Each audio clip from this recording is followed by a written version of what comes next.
Hello again, everybody. This is Dan Klauser, President of the Big Vision Foundation, and welcome back to our Stepping Up to the Plate series on BCTV. This month's edition, you're going to see some of our John Paul II Day that we did back in the end of May, which is an event that we love doing every year. We have the kids from the John Paul II Center out here. You also see mid-June, we had our Big Kick soccer camp out here, which was hosted by FC Revolution. Had an opportunity to interview a member of the German U20 national team and also a member of the U.S. U19 national team who helped with the Big Kick soccer camp, Shay Moyer and Laura Freigang. So you get to hear from them a little bit. You get to hear from Mike Moyer, who runs FC Revolution, talk a little bit about the Big Kick camp and why they do it.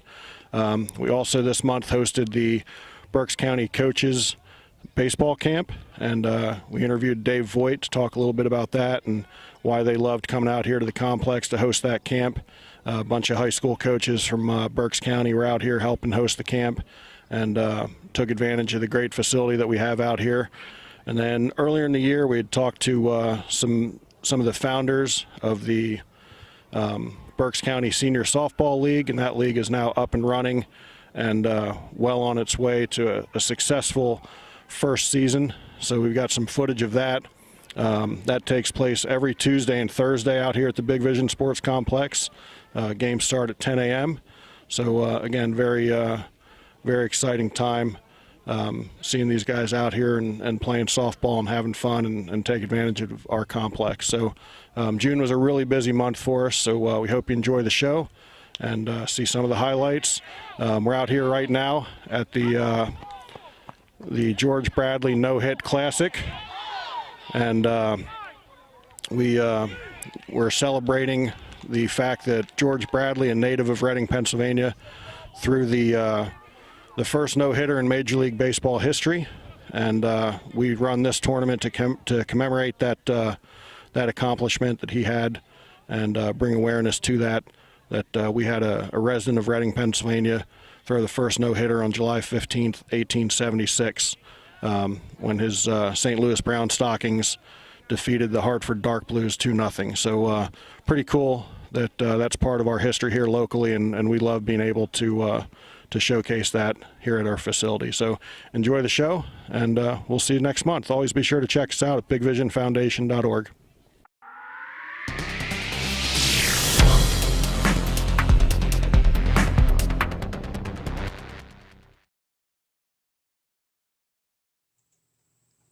Stepping Up to the Plate on BCTV is presented by Smoker & Company and One Source Business Solutions.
You can do it!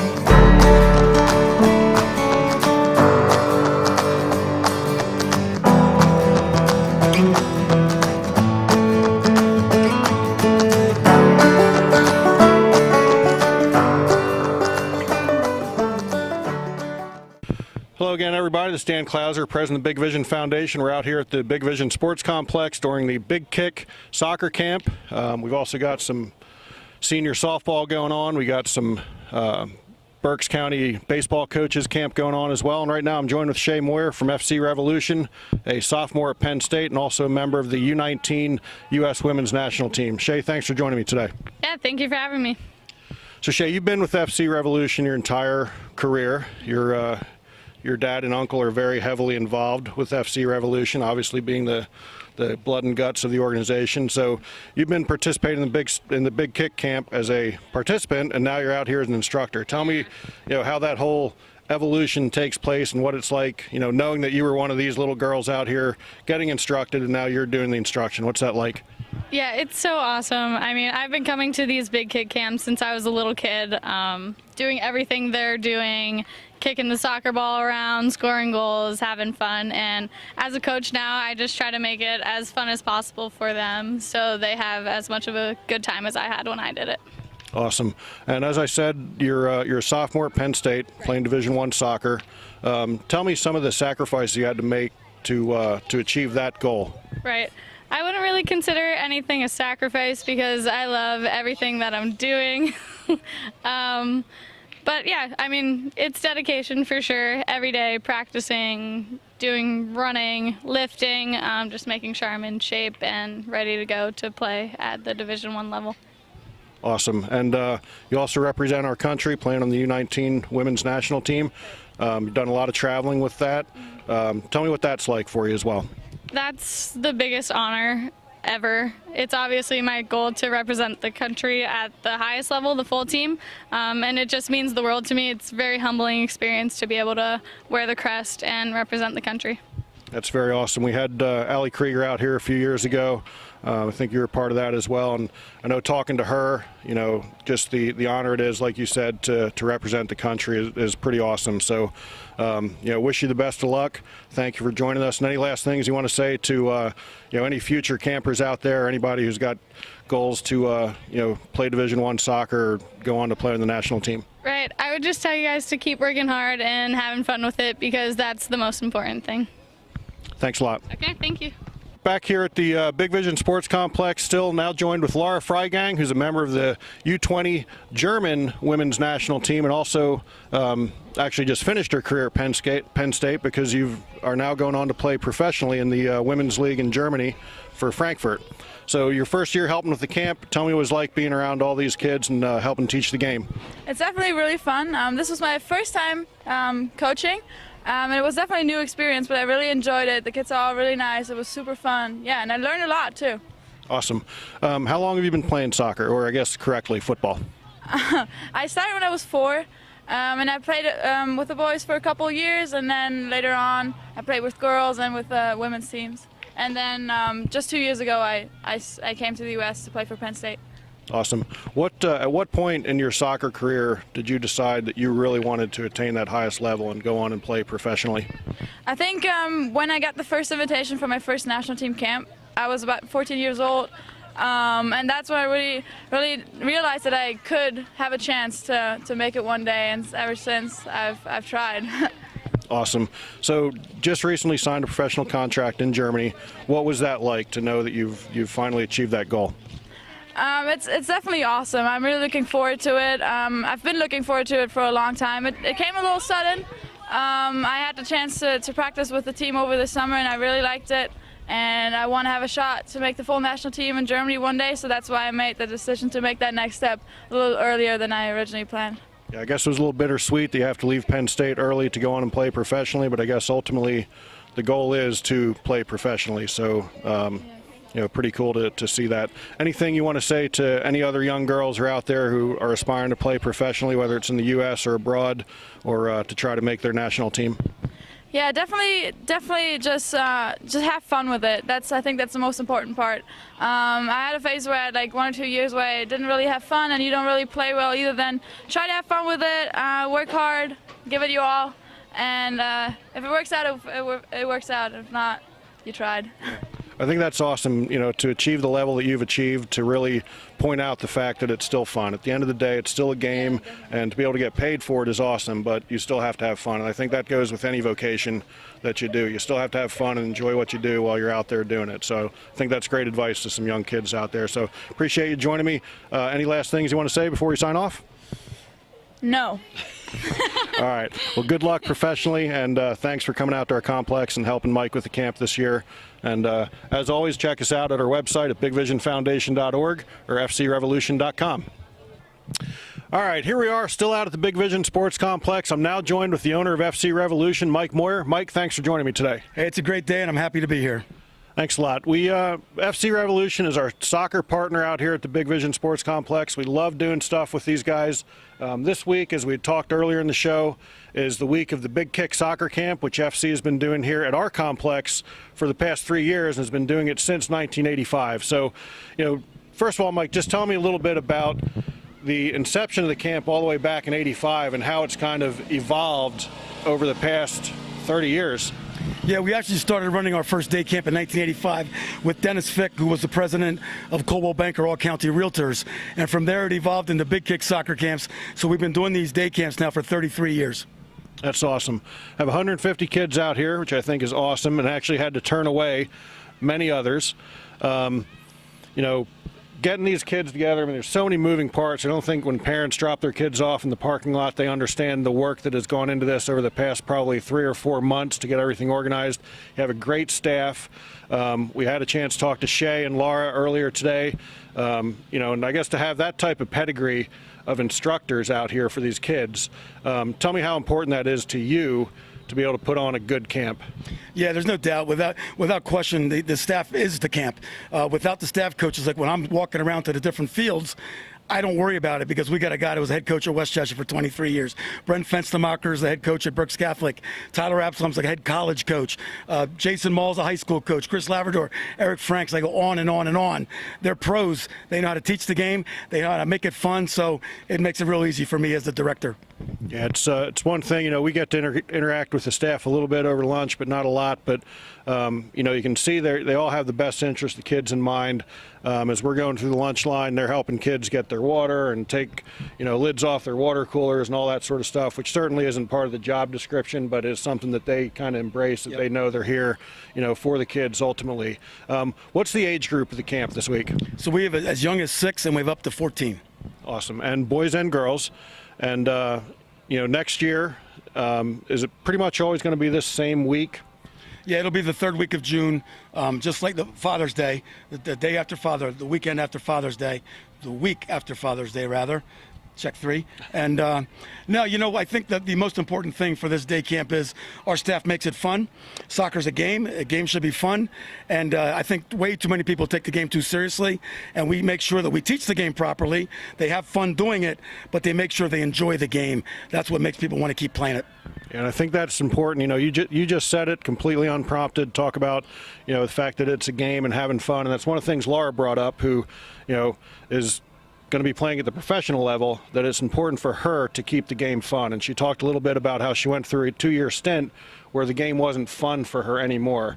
And again, I think that's something that parents get caught up in nowadays, where they want to kind of turn this into a job for kids, and they forget that at the end of the day, it is a game and it should be fun. So it's really cool to hear you stress that, and it's something that we stress on the baseball side and softball side, that you got to be out there and you got to be having fun. You got to enjoy what you do. again, whether it's playing a game or as a vocation. And again, I know you with FC Revolution, it's a labor of love. I mean, yeah, it's your job, it's what you do. But, like myself, to be out here every day and to get paid to do this is pretty cool. So, tell me a little bit about, for yourself, what that's like to be able to have, your passion as your vocation as well. Yeah, there's no doubt. I mean, I was a teacher involved with the public school system for 20-some years and retired early to do soccer full-time. But I think the greatest thing about this week is this place was packed. We had a baseball camp going on, soccer camp going on. We had the old guys and girls playing softball on 2 fields. This is what a real sports complex should be like. Hopefully next summer we do this every week where things are just packed here at the Big Vision Sports Complex. We're definitely looking forward to that. Mike, as always, pleasure having you on the show, and look forward to many more years of Big Vision Foundation FC Revolution partnering. We do too. Thanks for having us. Absolutely. Right, here we are again out at the Big Vision Sports Complex. Now I'm joined with Dave Voigt, the legendary baseball coach up at Tulpehocken High School. Dave, thanks for joining me today. Thank you very much. Thanks for having me. Thanks for allowing us to do our camp here this week. It's been great. What a facility. Absolutely. So Dave is part of he's the organizer of the Berks County Coaches Camp and Showcase, and it's a bunch of high school coaches from around the county out here this week with a younger group of kids and an older group of kids, just teaching them the skills of the game. First year out of our complex. Off camera, Dave and I were talking just about how the facility has really added to the camp. Tell me a little bit about your feelings of being able to run the camp out here at this complex. Well, in the past, I did a camp at Tulpehocken, and it was nice, but this is just so much better. We have 4 wonderful fields here, hitting cages, and the pitching facility is awesome. Chad Billingsley, the ex-Major League All-Star from L.A., worked with pitchers this week, and he raved about the facility we had for pitchers. So it's good enough for him. It sure is that good enough for me. This was wonderful. And when we did the renovations to the facility, running good camps was something that we had in mind. So having a 6 bullpen area out there, just like a spring training facility, the different cages, are all things that we put a lot of thought into when we did the renovations to the complex. I'm glad from a user end that you guys are being able to get the most out of that, having the soft toss screens and all that sort of stuff as well. Had 75 kids out here. We also had the FC Revolution soccer camp going on, so had some senior softball being played. So that on a Tuesday and Thursday morning, this place was just bustling with people, which is I think pretty cool. What's some of the feedback you've gotten from some of the participants and some of the parents so far? Well, the parents loved it. I mean, they loved the fact that it's centrally located. The kids loved it for obvious reasons. The fact that you had a couple great hitting cages, 4 fields. And when I did my camp at Tulpehocken, the facilities were nice, but you had to walk a country mile to go from station to station. It was almost like a station walking from station to station. Here, obviously, it's very centrally located, so there's much more time for instruction, and there's a heck of a lot less time wasted. How many high school coaches are helping with the instruction this week? Well, I'm doing this with Dan Laveau from Alvernia, Brian Kopetsky of Muhlenberg, and Justin Fries of Exeter. The 4 of us really are working together on it. And also we had Chris Widener here from Elko, and Mike Spadali from Ripon, and as I said before, Chad Billingsley. We were the main coaches, and we had a bunch of college kids that helped out as well. Awesome. And this is something we're looking at doing on an annual basis. As soon as we get the dates announced for next year, we'll get that posted on our website, and registrations will be out there. Anything that you can kind of give people who might be interested in registering next year, to look forward about next year's camp. Well, we're going to do it next year, hopefully starting June 10th, and that's assuming we don't get a ton of snow days. And also school canceled because of cold. I mean, you got to be kidding me with that. But nevertheless, I think if you're a young player looking to learn the game, you can't beat the coaches here. Also, if you're an older player, it's a great place to really hone your skills because, as I said before, you can't beat Mike Spadali as a hitting coach or Brian Kopetsky as an infield coach, Chad Billingsley, for gosh sakes, as a pitching coach. You really can't beat the instruction you're going to get here. Also, the facilities around here, I can't imagine anything any better. This is awesome. Absolutely. Well, Dave, thanks a lot for choosing our facility to run the camp. We're looking forward to many more years of it. And thanks again for joining me. Thanks for having me.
Okay, here we are, still out at the complex, joined with a couple of our players, two of our Berkshire Titans players, 13 and under players. They were out here today doing their community service. As one of the things we've talked a lot about past couple of shows, our Work Hard, Play Hard program, where we have kids come out here and give us community service at the complex, as opposed to having them pay really high registration fees. So, Fernando, you've played for the Reading Titans for a couple of years, and this is your first year since we had the merger. First of all, tell me about, how do you like the new organization, that the two organizations came together? It feels good. We have a big complex with our owner, Dan, here, and it's amazing that we get to be part of it. ¿Cómo tú te sientes después que los Berkshire Red Sox y los Titans se juntaron? Bueno, yo me siento bien porque se juntaron los dos. Awesome. So, again, you guys have been out here the past couple days doing what we call loop hoeing, which is basically just getting, these little weeds that always pop up on our fields. It's a summer-long job. I told them today everything they took off the fields in the South Campus tomorrow, they'll end up taking off again the next time they're out here. So does it give you a little bit of a sense of pride and ownership in the complex, being able to get out here to make you, I guess, appreciate the complex a little bit more when you're doing some work for it? Yes, because it's ourselves doing it, and we make them the way we want them, just not like someone else doing it. Que cómo te sientes que tú puedes hacerlo y otra gente y no tiene que ser otra gente haciéndolo. Yo me siento bien porque yo lo puedo hacer. Yeah, and I think that's one of the things that's important about the program, is really giving the players, again, a sense of ownership. That you take some pride in it, and it's more than just coming out here and playing. You're doing some work, making the fields look nice, and we get a lot of compliments on a tournament weekend about how good the fields look, and it makes me proud to be able to say, well, you know what, we have a lot of paid staff that does that for us, but we also have a bunch of kids that are out here helping us, who are our players, taking pride in this. So again, we talked about, you'd played for the Titans for the past 2 years. You've been out here at the complex in tournaments. And with merging the two organizations together, for me, I think it's awesome seeing, the diversity of the organization now. That it's not just a team of Spanish kids on one team and, white kids on another team, stuff like that. We're all together and we're all buddies and we're all a big family. And, you guys are going to start teaching me some Spanish, which I'm looking forward to. But, just tell me how, what that means to you guys, again, to be out here volunteering, on a beautiful day like this, as opposed to, being in town, in the city, doing some stuff in there, to get out of the city and be out here in this beautiful country. It feels good because in the city there's things that happen that you don't want to happen, and us being able to get away from that in the way that we like, it's something big for us. ¿Cómo tú te sientes que tú tienes que estar en la ciudad a donde hay cosas malas comparado aquí? Porque aquí como que tranquilo, para allá pasan muchas cosas feas. Awesome. So again, guys, we appreciate you coming out and helping. Appreciate you jumping on camera with me. And again, the fields are looking great. The work you guys have done has been awesome. And unfortunately, there's a whole lot more work to do. It never ends. But we love the fact that you guys have taken pride in it and really want to come out here and help us out. So appreciate you joining me. Thanks a lot, and good luck the rest of the season. Okay, thank you. Thank you.